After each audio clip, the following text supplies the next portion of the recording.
Gul Saima helping her 3-year-old son, Sayyad Karam, outside their home in Dukki, Pakistan. The boy was diagnosed with polio in April, the country's only new case this year. CreditDanial Shah for the New York Times, May 20, 2018. Dukki, Pakistan. Outside her small, mud-walled house in western Pakistan, Gul Saima is cajoling her 3-year-old son to take a few steps. He cries as he struggles to lift his right leg and arm, both stiff and unyielding. Overhead is a banner featuring a photo of a smiling boy on crutches.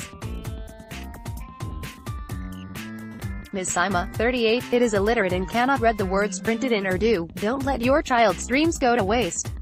But the connection between the smiling boy and her son, Sayyad Karam, is painfully clear. Both have the paralysis that often follows a polio infection. The health authorities hung the banners throughout the area for a polio awareness campaign, and apparently put one on Ms. Saima's house in a clumsy attempt to show officials, many of whom have visited since Sayyad was diagnosed with polio last month, that they're committed to it.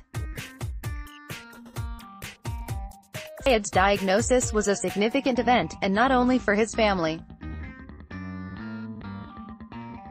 So far, his is the only new polio case of the year in Pakistan, a historic low, according to official figures in a country where eradication efforts have been repeatedly foiled by ignorance, mistrust and militant attacks on vaccination teams. Pakistan has come agonizingly close to declaring victory over polio. Of the last 3 years, non-governmental organizations involved in fighting it have optimistically declared it the virus's final year, seeking support from international donors and local officials as they embark on the daunting task of vaccinating every child 5 and under in the country. Image Pakistanis who administer polio vaccines have gotten hostile treatment from rural families. They've chased us with sticks before, even, said Sayyad Karam, left working with colleagues in Dukki. CreditDanial Shah for the New York Times. But polio has persisted here and in neighboring Afghanistan, where increasing instability has left both countries at risk, the finish line just beyond reach. Sayyad's diagnosis prompted an emergency vaccination campaign in Dukki, the small coal mining town in Pakistan's western province of Balochistan where the family lives. About 35 miles from Ms. Saima's home. Saifur Rahman, the commissioner of Loralai, the district that includes Dukki, is checking in with some of the vaccination teams after the emergency campaign's first day. The teams report their results to Mr.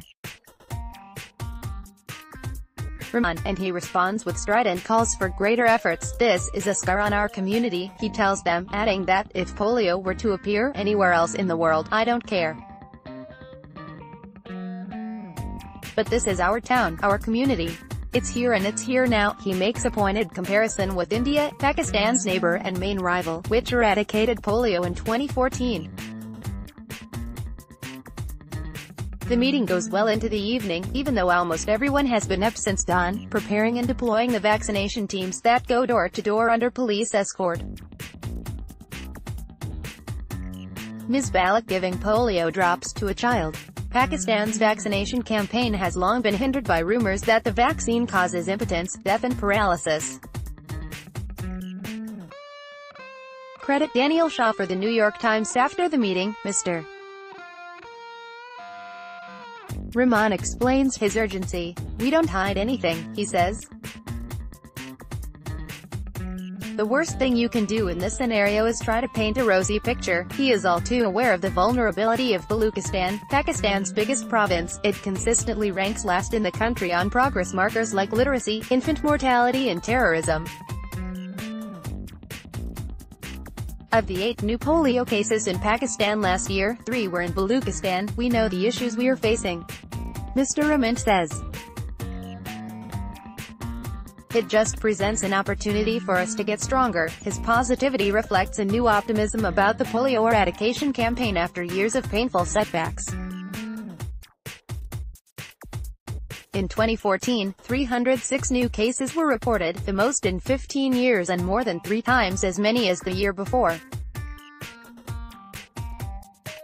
And since 2012, militants have killed more than 70 anti-polio workers and police officers protecting them, attacks that began after the Pakistani Taliban accused vaccinators of being foreign spies.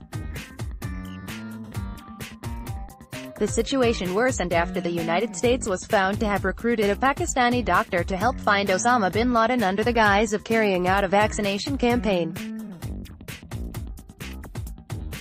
Marking a house where children have been vaccinated. "We know which houses are refusals by now," Ms. Balak said. CreditDanial Shah for the New York Times. "Back then, everyone felt like their efforts were in vain," says Dr. Rana Safdar, the national coordinator of the Emergency Operations Center for Polio Eradication. "If things kept going the same way, we knew we were going to get the same results." Since 2015, Drive. Safdar has overseen virtually every aspect of Pakistan's battle against polio. In his office in Islamabad, the capital, he sits among a war room's assortment of maps and weekly reports from across the country. Local bureaucracies, the World Health Organization, the bill. Safdar's office under a federal program similar to India's, people needed to have some trust in the federal government to reach a solution, he says. But given the rampant corruption and sometimes deadly political rivalries within that government, trust is hard to come by. And many of the impoverished families that vaccinators seek out have never met a representative of the state. Their suspicion is compounded by rumors that the polio vaccine causes impotence, death and, ironically, paralysis. Refusals are common, and some families will hide their children from vaccinators, or even attack them. "They've chased us with sticks before, even," says Sayyad Karam, a cheerful 27-year-old leading an emergency vaccination team on its rounds in Dukki. "If polio were to appear anywhere else in the world, I don't care," said the commissioner of the district that includes Dukki. "But this is our town, our community." CreditDanial Shah for the New York TimesMay. Balak, who has worked as a vaccinator in Dukki since 2014, is well aware of the risks she and her team face. Attacks have been rare the past 2 years, but in January a mother-daughter vaccination team was shot and killed in Quetta, about 100 miles west of Dukki. Despite the deaths, much of Pakistan's recent success in battling polio can be attributed to the country's improving security. Michelle Zafran, the director of polio eradication for the World Health Organization, says a bigger threat lies across the border in hard-to-reach places in Afghanistan. "As long as we have the virus on either side of the border, we have a risk," he says. "It's a sneaky virus. It continues to hide in pockets where the vaccine isn't reaching it." Of Afghanistan's 13 cases last year, 6 were in Kandahar province, just across the border with Baluchistan. Nigeria, the only other country where the virus remains endemic, has not seen a new case in 2 years. Pakistan now has 55 monitoring sites where teams test water and sewage streams for polio, more than in any other country battling the virus. Until the samples are completely negative, it means the virus continues to circulate even if it has not paralyzed anyone. Currently, only 2 cities are testing positive for environmental polio, Peshawar in the north and Karachi in the south, which both serve as transit hubs. The health authorities say the virus is now ping-ponging in Baluchistan. The strain found in Dukki came from another city just north of it, and that strain in turn was traced back to Karachi, where the virus has been present for over a decade. As long as carriers keep circulating the virus, children who go unvaccinated or miss a dose are at risk of contracting polio. That is part of the reason that the final years of eradication efforts can prove the hardest, says Mr.